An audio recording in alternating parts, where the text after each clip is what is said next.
On the outskirts of Abushe in eastern Chad, they pray for peace. Abushe is in Wadai, one of 3 regions where President Idriss Déby's declared a state of emergency after dozens of people were killed in fighting over land and resources between farmers and nomadic herders.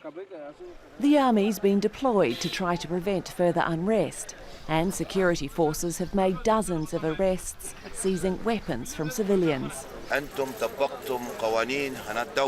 You are enforcing the state of emergency measures and within a very short space of time managed to seize all of these weapons. I thank you very much and urge you to continue until there are 0 weapons in civilian hands.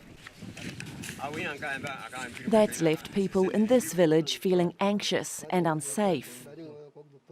The 6 rifles we once had were seized by the army. We're now left defenceless. If our adversaries approach, we have no alternative but to report it to the government. But if the government fails to help us, our enemies will destroy us, simply because we have no weapons.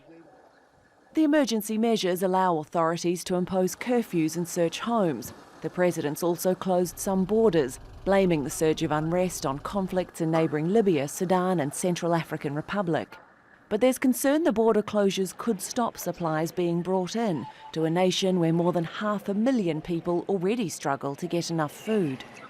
ABDULRAHEEM survived one of the attacks in Wadai in which several people were killed. He usually works as a driver during the night and says the curfew isn't helping business.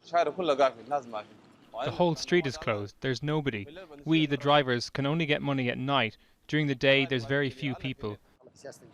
The tension extends beyond these provinces. Just this week, 11 people were killed in fighting in a dispute between herders and farmers over trampled crops in southern Chad.